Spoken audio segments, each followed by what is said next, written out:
ative o sininho e fique por dentro da melhor. Ilha do Mel. A rádio que você vê. Começa agora na Ilha do Mel FM, Ilha Ambiental.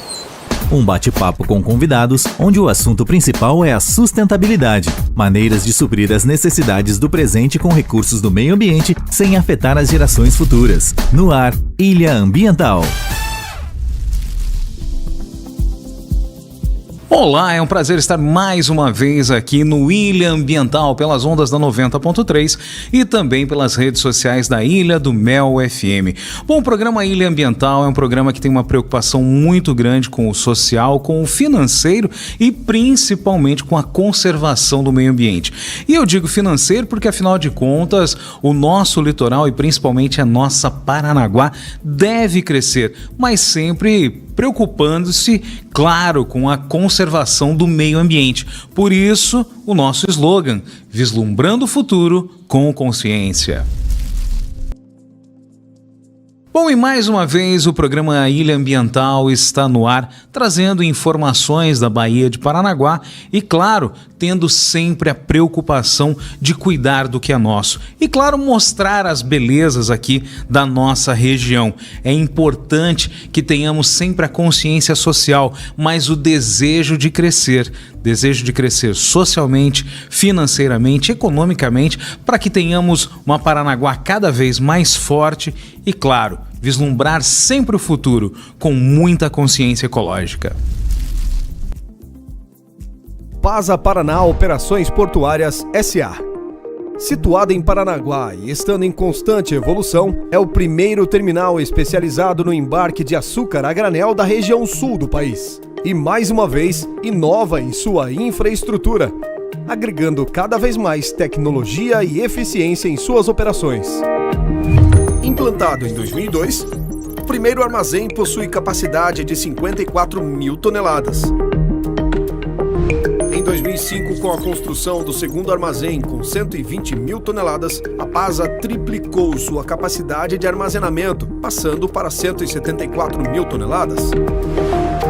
Construído em 2014, o terceiro armazém em funcionamento possui capacidade de 65 mil toneladas. A PASA possui capacidade estática total de armazenagem de 239 mil toneladas. Como resultado do sucesso da organização e diante da crescente demanda da exportação brasileira, a empresa prepara novos investimentos no setor portuário, sendo a construção do quarto armazém que será instalado com o objetivo de ampliar a sua capacidade de armazenagem e embarque de granéis sólidos. O armazém PASA 4 vai possuir as seguintes características: 130 metros de comprimento, 40 metros de largura e 30 metros de altura, com capacidade para 60 mil toneladas. Com a construção do armazém PASA 4, a capacidade estática total de armazenagem aumentará em 38,1%, passando de 239 mil toneladas a 299 mil toneladas. O novo armazém contará com uma correia transportadora aérea com capacidade para 1.250 toneladas hora, que será interligada aos sistemas de recebimento rodoviário e ferroviário da estrutura já existente. Seu sistema de embarque será através de duas correias transportadoras, que irão alimentar 2 elevadores de canecas. Por sua vez, alimentarão 2 balanças de fluxo com capacidade para 2.500 toneladas. Será construída uma nova linha de embarque, onde esta nova correia transportadora se conectará ao sistema já existente e também será instalado um novo ship loader. Todas as correias serão de borracha vulcanizada, com proteção anti-chamas, montadas sobre roletes especiais propriamente desenhados para o suporte necessário. Sendo assim, o novo sistema de embarque totalizará 3 correias transportadoras e mais um ship loader, ampliando sua capacidade de embarque de 1.500 toneladas hora para 4.000 toneladas hora. Projetado para atender navios tipo Panamax e Posmax, também será dotado de sistema de controle de particulados de última geração. Tendo em vista as novas ampliações de armazenamento e embarque, a PASA investe mais uma vez em eficiência e agilidade, mantendo seus padrões de segurança, responsabilidade socioambiental e qualidade nos serviços prestados. A PASA tem a satisfação de apresentar este investimento de mais de 118 milhões de reais, contribuindo com a movimentação e crescimento das exportações do Porto de Paranaguá e do Brasil. PASA, Paraná Operações Portuárias S.A. Você sabia que o descarte correto de lixo pode garantir a segurança dos coletores? Além disso, a destinação correta de materiais tóxicos também contribui com o meio ambiente. Pensando nisso, a Secretaria Municipal de Meio Ambiente de Paranaguá fez um alerta para que a população conheça mais sobre o descarte dos materiais para evitar acidentes. O coletor de lixo trabalha para manter a cidade limpa e para garantir mais qualidade de vida para todos nós. Portanto, ao descartar seu lixo, pense nesse profissional e seja consciente. Como fazer isso? É simples. Use sacos de lixo resistentes e amarre bem para evitar que os resíduos vazem. Não jogue seringas, agulhas ou materiais tóxicos no lixo comum. Embale vidros quebrados e objetos cortantes antes de descartá-los. Lembre-se, lâmpadas e seringas não podem ser descartados no lixo orgânico ou no lixo reciclável. Manter a cidade limpa é uma responsabilidade de todos nós.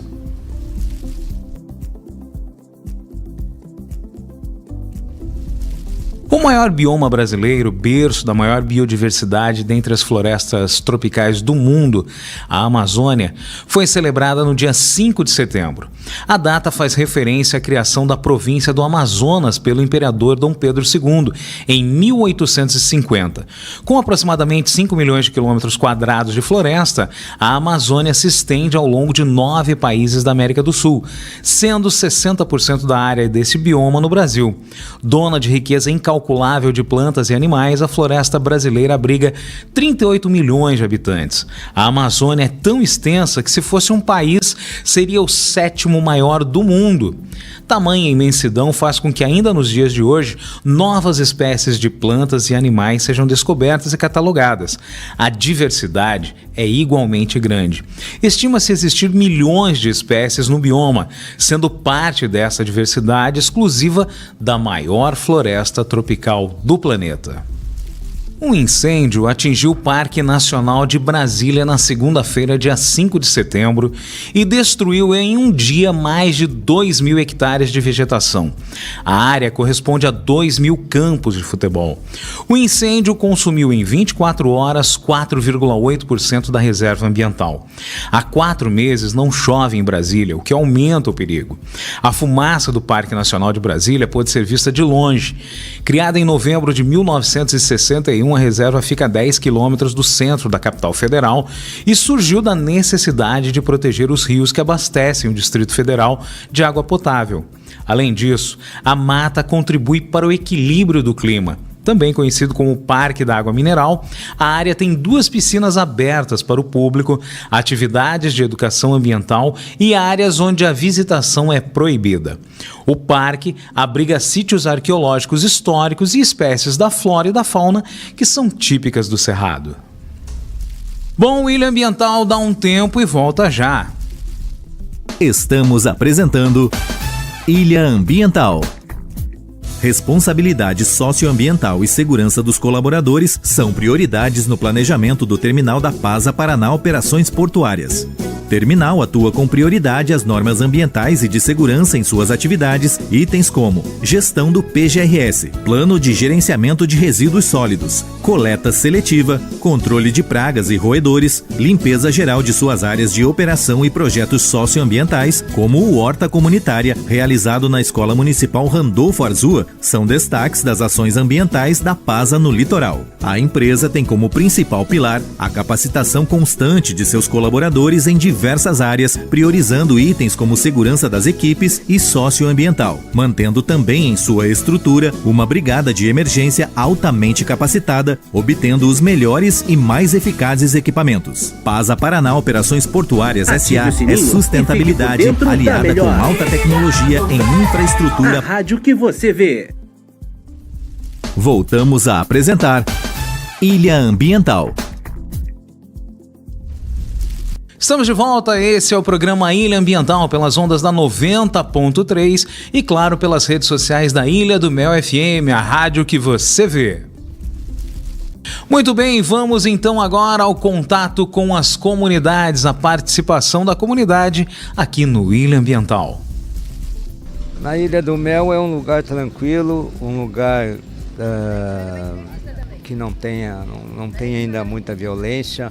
Tu anda à noite ainda nas trilhas, caminha em belas praias, né? A gente sente à vontade como se fosse um fundo de casa, né? E fica assim, ó, é maravilhoso a Ilha do Mel. E gosto de lá, a minha vida está sendo bem aproveitada na Ilha do Mel. E a gente recebe o turista.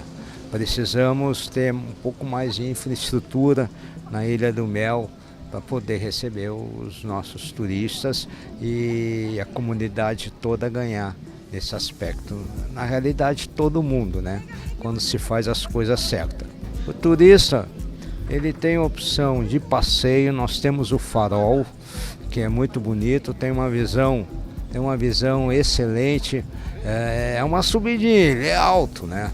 Mas lá de cima se vê tudo. Do farol dá para ir ao forte, é uma caminhada. O forte era no tempo do Dom Pedro, então veja bem que sensação gostosa. Tem ainda eu não sei, as cabines onde os soldados ficavam de guarda. Então veja bem, você entra lá, imagina que 1000 anos atrás tinha uma pessoa aí, né? Uma pessoa que nem nós. E isso tem que ver nesses locais históricos, que teve vida humana. Depois, como diz, as praias, a Praia Grande, e nós temos o caminho pela praia para Encantadas. Encantadas é outro lugarejo que tem na Ilha do Mel. Não tem, pessoal de Encantadas não tem contato com o pessoal de Brasília, a não ser caminhando pela praia, no mar, e às vezes a maré impede, ou em barco, pequenos barcos que levam lá. Encantadas também é um lugar muito bonito, tá? Um pouquinho diferente a vegetação, mas tudo é bonito, tudo é bonito. Muito bem, esse foi o contato com as comunidades. Você pôde acompanhar um pouquinho mais das belezas aqui da nossa região. E se você quiser participar, fique à vontade, mande um vídeo aqui para o Ilha Ambiental. Você envia pelo WhatsApp 984142231. Lembrando, um vídeo com até 2 minutos com o celular na horizontal, claro, mostrando a beleza da localidade onde você mora. E interatividade. Para encerrar o programa, teremos um convidado especial, um líder ambiental renomado, destacando os pontos cruciais que foram discutidos. Discutiremos também a importância da conscientização ambiental e, é claro, abriremos as portas para seus questionamentos. Vamos juntos nessa jornada de conhecimento.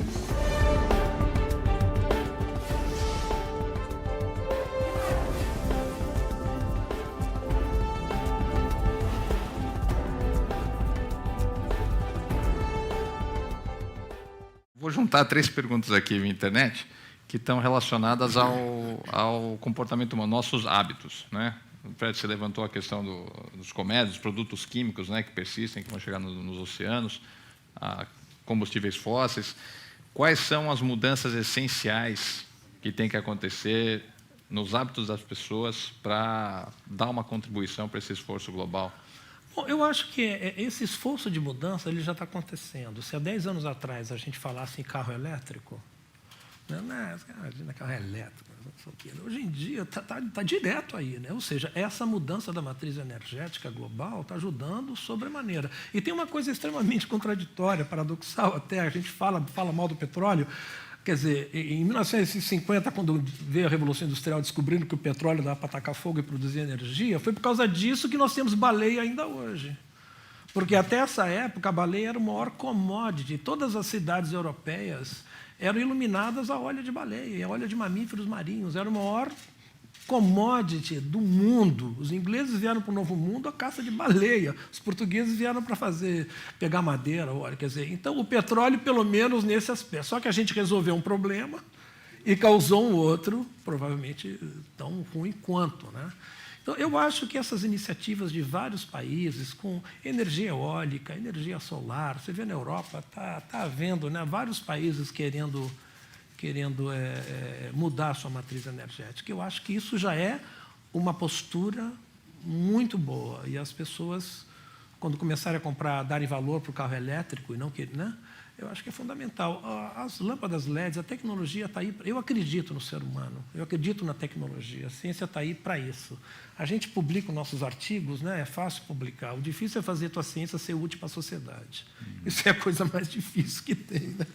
E aí, quando você cria essas mudanças, eu acredito que isso vai melhorar. Eu acho que existem inúmeras evidências de que nós estamos no caminho certo. O próprio Brasil está fazendo um incentivo enorme à instalação de novas aerogeradores, né? Aproveitar a energia eólica, particularmente no Nordeste brasileiro, aproveitar a energia solar em grande parte no Nordeste brasileiro.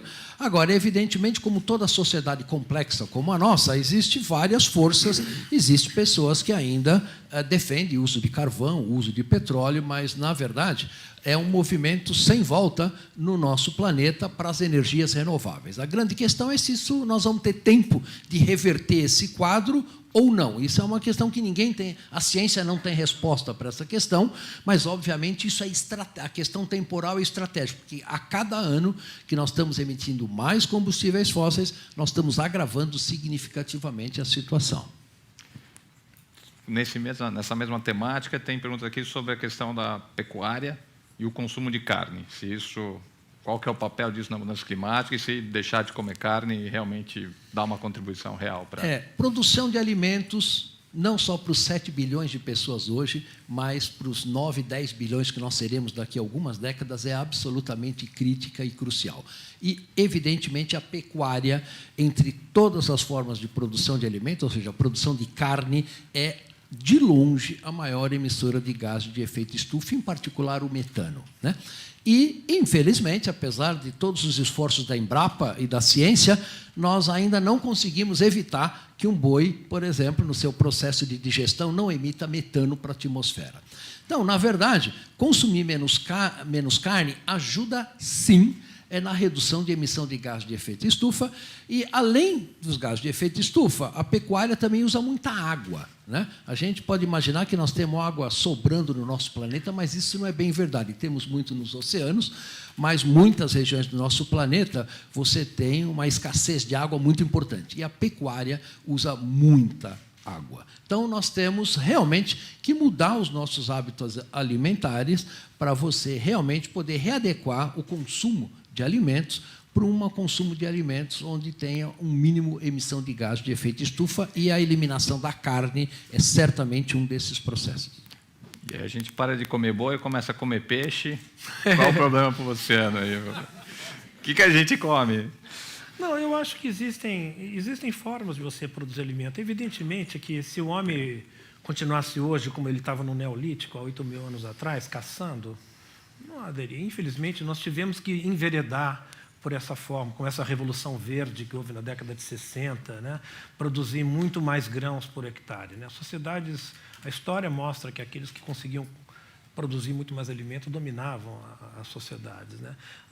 Infelizmente, não havia outro destino para o ser humano. O ser humano quer viver, quer se reproduz cada vez mais. É muito difícil você dizer para as pessoas, controla isso, não controla aquilo, porque é basicamente involuntário, né? Então, a gente tem que produzir alimento, e a única forma foi usar essa tecnologia, porque senão já não haveria mais floresta, caça, quer dizer, está retardando o processo. Existem formas de você produzir alimento de forma sustentável.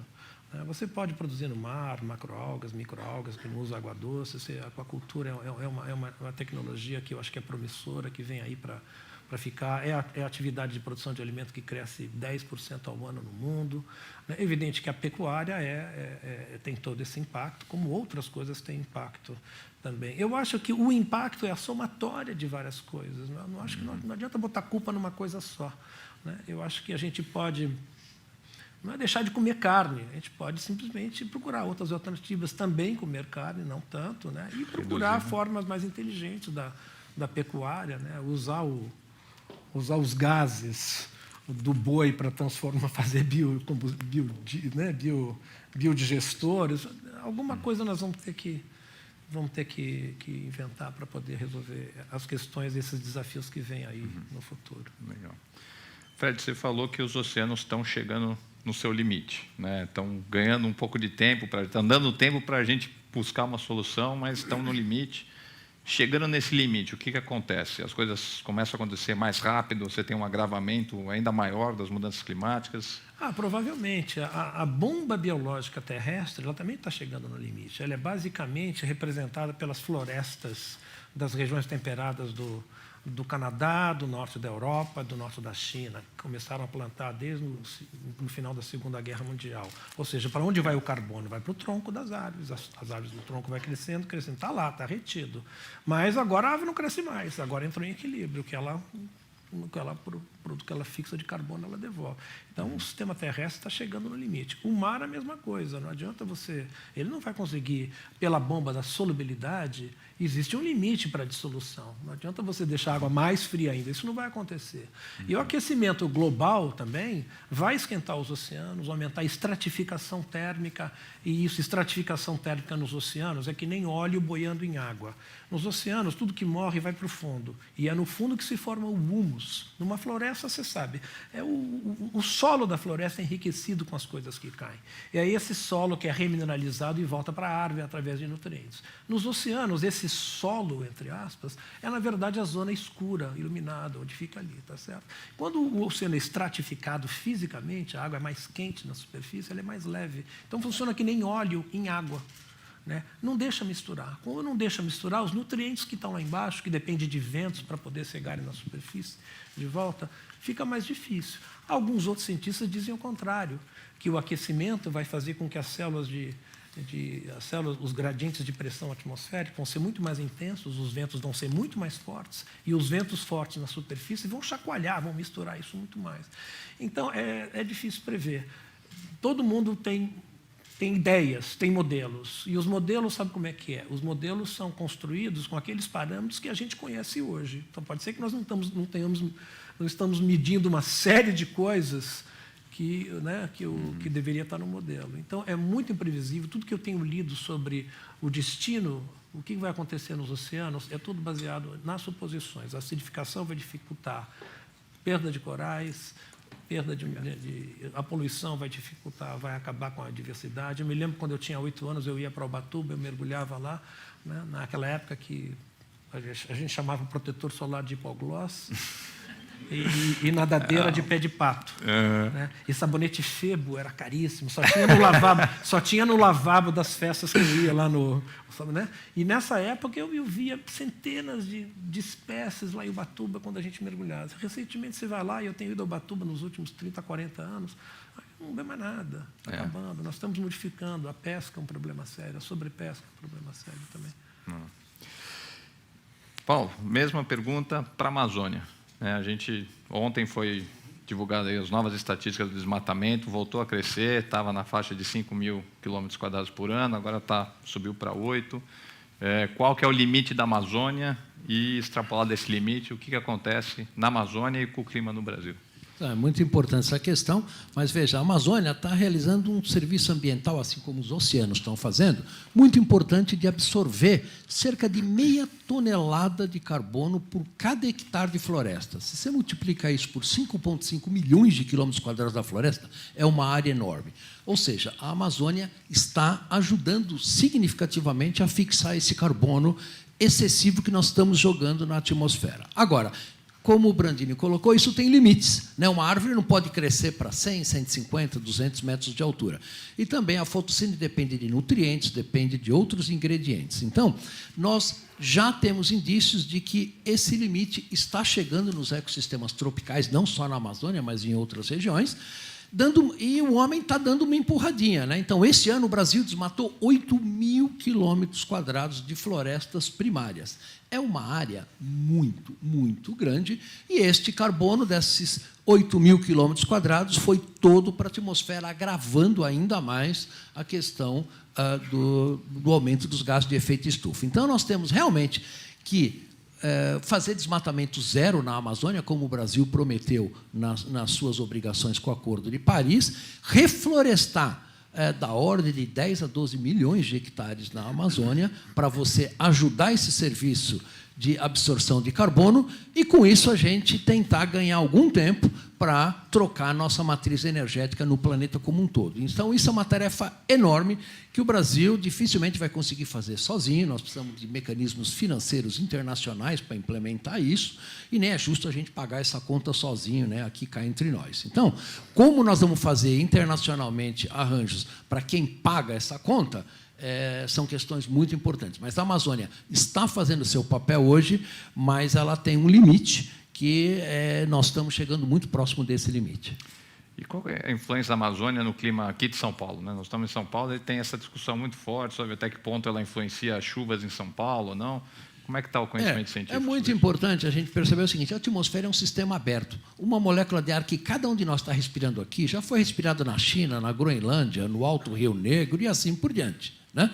O ar circula pelo planeta todo, né? E muito mais rápido do que, por exemplo, circula os oceanos, também fazem esse papel, mas a atmosfera é muito mais rápida nessa questão. E a Amazônia é absolutamente estratégica para processamento de vapor d'água para toda a América do Sul. Não há molécula de água, quase não há molécula de água que chegue no Cerrado Central, onde nós produzimos soja e todos os produtos da agropecuária, que não seja processado pela Amazônia. E, obviamente, se você desmatar numa área muito grande da Amazônia, você diminui esse fluxo de vapor d'água, alterando o clima e a precipitação e a chuva aqui no sul do país, né? Então, a Amazônia é, sim, extremamente importante, né? Não para eventos individuais de seca, aqui em São Paulo, como nós temos ao longo dos últimos anos, mas preservar os serviços ambientais que todos os ecossistemas do nosso planeta fazem, do qual nós dependemos, é absolutamente essencial para a sustentabilidade do planeta a médio e longo prazo. Legal. E, pegando carona nisso, tem a pergunta aqui sobre a importância das unidades de conservação, né? Os parques nacionais, reservas biológicas, tal, tanto no oceano quanto nas florestas. Quer dizer, a mudança climática é uma coisa que não observa barreiras, né? Você pode cercar uma floresta, um recife de coral de guardas armados, não tem jeito, a atmosfera chega lá, a água vai chegar. Então, qual a relevância dessas áreas protegidas para o combate às mudanças climáticas? No caso da Amazônia, é muito importante, né? É uma fração muito significativa da área da Amazônia. Se trata de reservas indígenas e áreas protegidas, e isso joga um papel muito importante na redução do desmatamento. Não impede o desmatamento, existem áreas protegidas que são invadidas, etc. e tal, mas nós precisamos melhorar a governança, ou seja, o governo brasileiro precisa governar a Amazônia, né? Fazer a lei ser cumprida na região amazônica, porque ela é só parcialmente cumprida, e implementar, por exemplo, políticas de preservação das áreas protegidas e da floresta em geral. E isto é absolutamente estratégico para o país, não só cumprir seus acordos internacionais, como também interessa aos brasileiros a proteção desse bioma amazônico. Sem ele, nós vamos ter sérias dificuldades de sustentabilidade, por exemplo, para a produção de alimentos no Brasil Central, né? Então, as áreas protegidas jogam, sim, um papel muito importante, e a gente tem que ampliar essas áreas protegidas e garantir a sua proteção cada vez mais. Nos oceanos, Fred? Eu tenho uma opinião bastante particular em relação a áreas marinhas protegidas nos oceanos, justamente porque os oceanos têm uma conectividade enorme, né? Então, você encontra hoje mercúrio em atum no meio do Oceano Pacífico, DDT em peixe lá na Antártica, né? Então, o problema da contaminação ao longo da zona costeira é tão grave que ele não existe hoje em dia, nos oceanos nenhuma região que a gente chama de pristina. Não existe, esqueçam isso, esqueçam. Então, eu me preocupo mais com as áreas marinhas desprotegidas, com os outros 98% que não são áreas marinhas, porque esses estão ameaçados. Na minha opinião, os oceanos são tão importantes do ponto de vista de ecossistemas numa escala global, de produzir, controlar o clima, controlar a temperatura, produzir oxigênio. A sua biodiversidade é tão importante na pesca, na escala regional, que eu acho que o oceano inteiro devia ser protegido. Isso você consegue com a educação das pessoas, tá certo? Agora, eu acho que, por um lado, né, é um alerta, né, pelo menos é um banco de diversidade que você pode... Eu acho que é uma coisa provisória, paliativa, mas ela não vai ser suficiente. Não adianta nada você proteger recifes de coral, essas coisas, como eu tive em Belize, no Caribe, que tem um atol lindo, maravilhoso, e é uma área marinha protegida, é uma fatia da pizza desse atol. Ou seja, 15% dele é área marinha protegida. Aqui você não pode pecar, não pode fazer nada. Mas no resto você pode fazer o que você quiser. Poxa, eu mergulhei na área marinha protegida, tinha escova de dente passando, pedaço de plástico, não vi um peixe, não vi um peixinho, não vi nada. Quer dizer, então, eu acho que criar área marinha protegida para o ser humano é um atestado de ignorância, né? É um zoológico. Você põe ali, ó, nós vamos matar tudo mesmo, bota num zoológico, pelo menos, né? Eu vejo isso eu tenho medo. Eu tenho alertado os movimentos ambientalistas do mar, cuidado, vocês estão querendo aí 10%, 20%, se vocês ficarem brigando muito que vocês querem essas áreas marinhas protegidas, isso daí abre um precedente. Bom, quer dizer que os 20% vocês estão satisfeitos, né? Quer dizer que agora a gente pode fazer o que a gente quiser nos 80%, né? Então vocês não vão reclamar. E aí é um problema, porque esses 20% não vão ser nada daqui a 50, 100 anos, se o resto também não tiver conservado. Então, eu tenho uma visão bastante pessoal, mas eu acho que elas são importantes como educação, é um alerta. Quem sabe elas servem de educação, de exemplo, olha como aqui está melhor, né? Para poder melhorar os outros 80% que estão pensando aí para o futuro. Como é que vocês avaliam as políticas brasileiras no momento com relação à mudança climática? São suficientes, não são? E como é que você também orquestra isso com um esforço global, né, de atender aos interesses de todas as diferentes nações, tal? O Paulo falou que o conceito de país, a gente tem que abolir o conceito de país, né? Como é que você faz isso e implementa essas políticas? Veja, bom, é uma pergunta muito complexa, a resposta é muito longa, mas basicamente o Brasil se comprometeu a reduzir as suas emissões de gás de efeito estufa, né?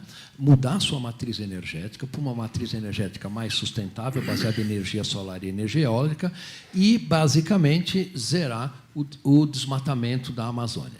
Então, o que a gente está percebendo é que o Brasil está fazendo progressos em algumas áreas e desprogressos em outras áreas, como, por exemplo, a questão do desmatamento na Amazônia, que não está sendo contido pelo, basicamente, falta de governança, falta de poder do governo sobre um recurso natural, que é de todos os brasileiros, absolutamente estratégico, como a Amazônia.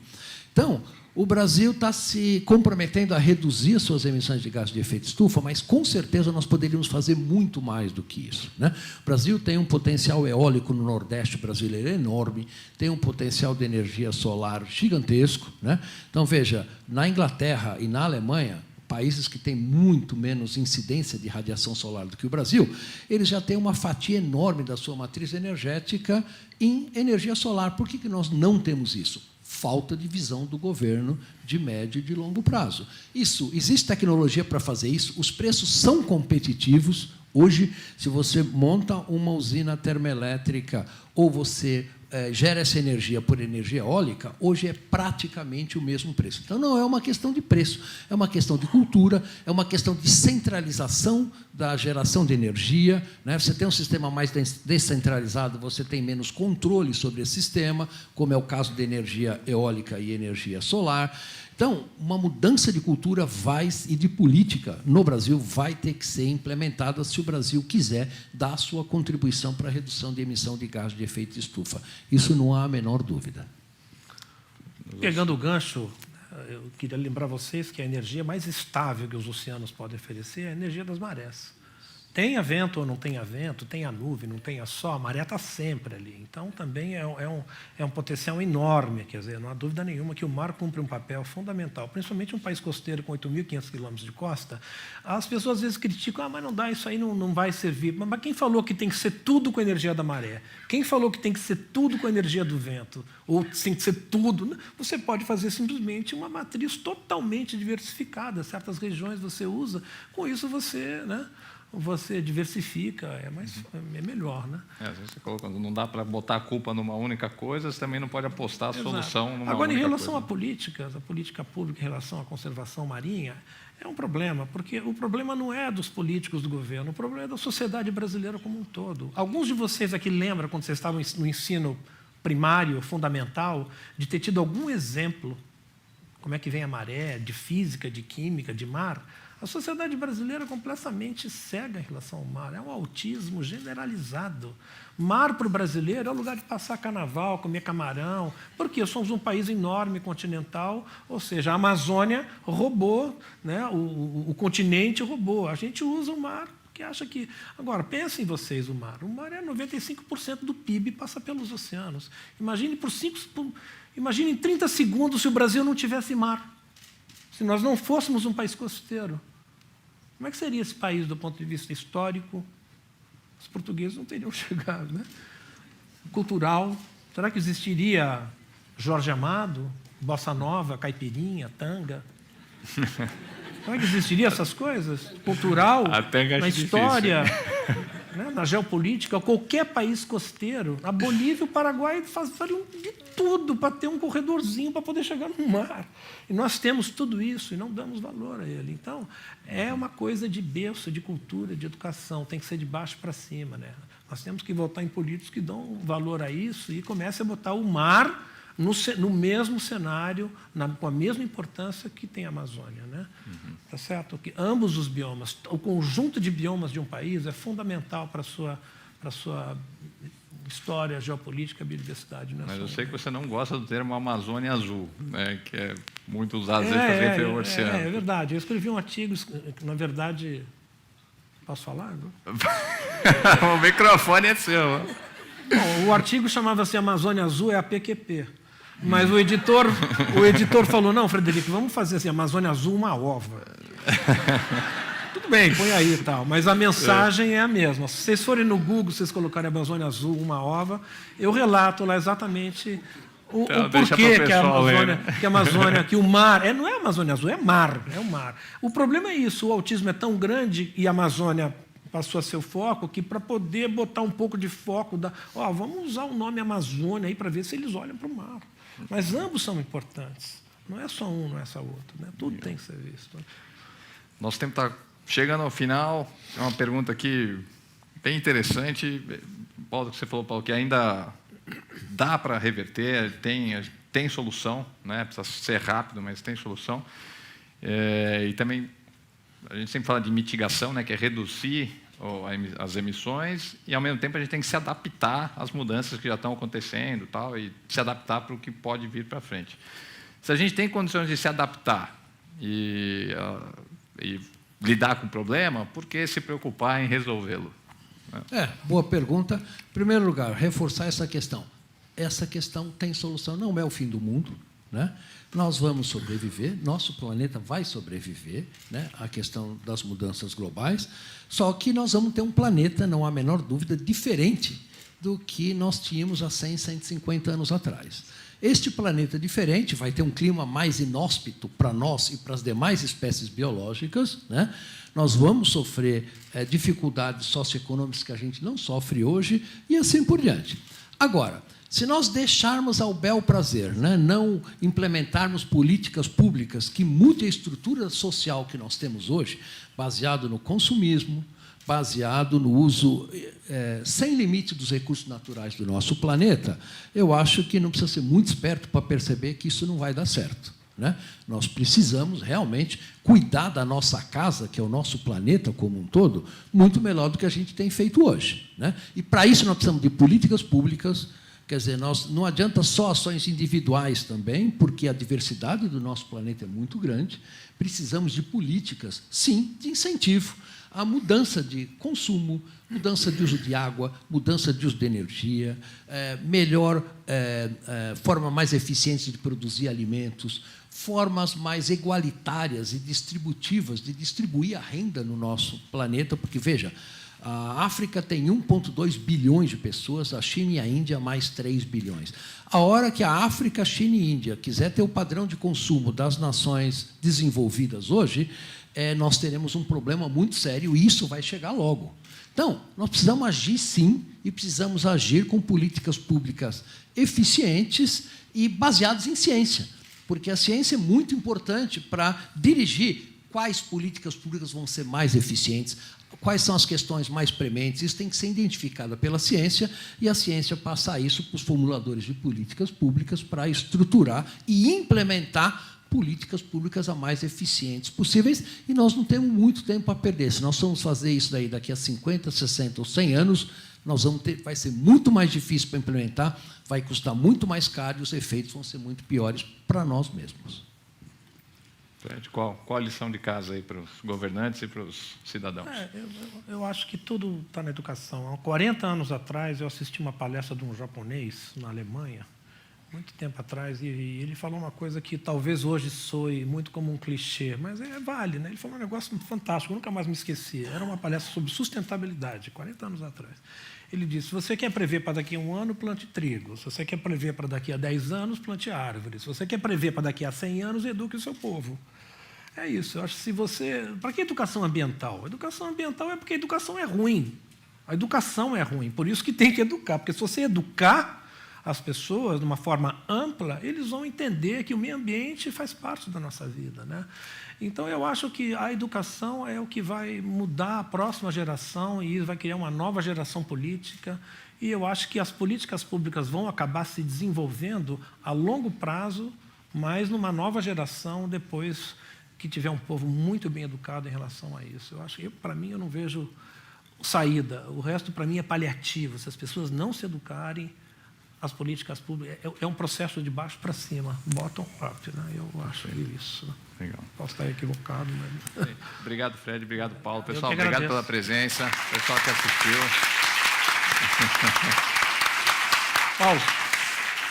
Muito bom mesmo. E estaremos de volta em 2017. Conto com vocês aqui. Obrigado, gente. Até o ano que vem. Bom, o programa Ilha Ambiental chegou ao fim. Semana que vem tem mais, aqui pelas ondas da 90.3 e também pelas nossas redes sociais, YouTube e Facebook. Um forte abraço, fiquem todos com Deus e até semana que vem.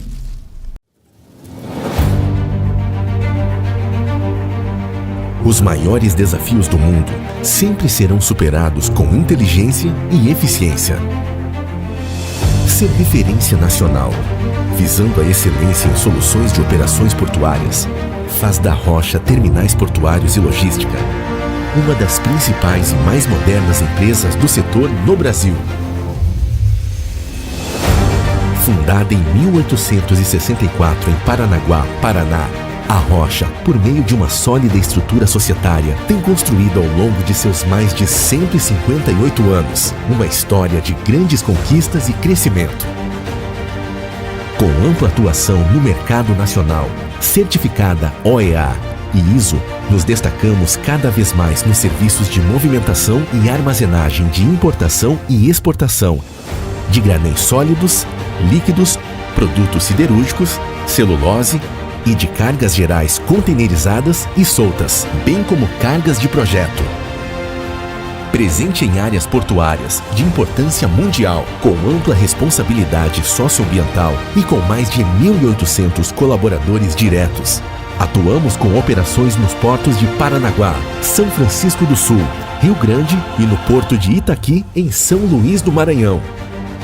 Em Paranaguá, possuímos capacidade estática para armazenar mais de 690 mil toneladas de granéis sólidos, sendo ainda responsável por 26% da operação portuária de fertilizantes importados pelo Brasil.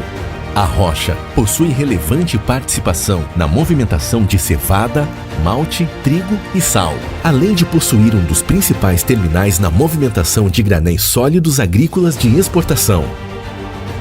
Para atender à movimentação de fertilizantes, contamos com mais de 420 mil toneladas de capacidade estática em armazéns alfandegados e gerais. E operamos com sistemas de correias transportadoras, que distribuem os produtos para o nosso complexo de 4 armazéns alfandegados. Além de contar com um sistema de envase e expedição dos fertilizantes por meio de Big Bags, oferecendo qualidade e produtividade às nossas operações.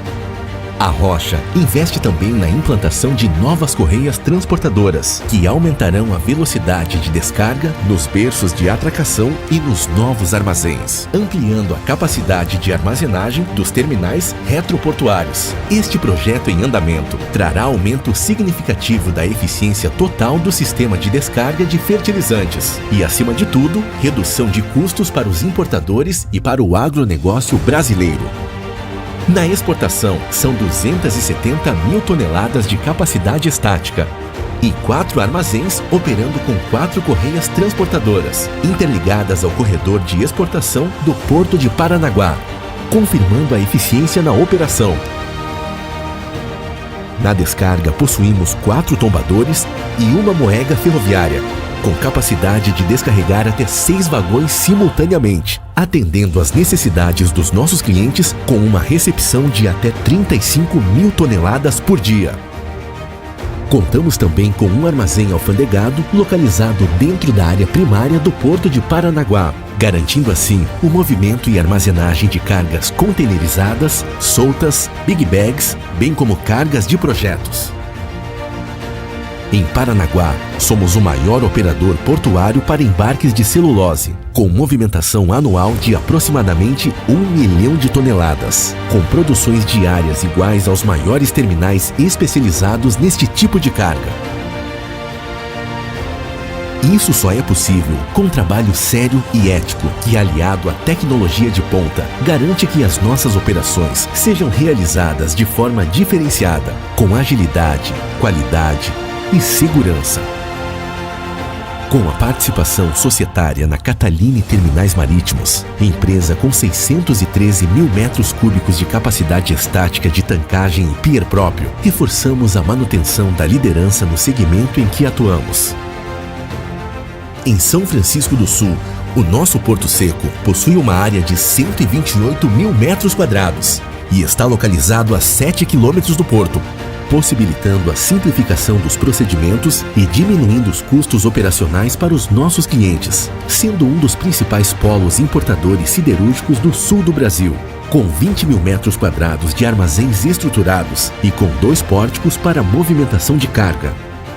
Acompanhando o crescimento do Porto de São Francisco do Sul, na área de fertilizantes e granéis sólidos, ampliamos o nosso mercado ao nos associarmos à Fullport, operação portuária e armazenagem, aumentando ainda mais a nossa capacidade de operação.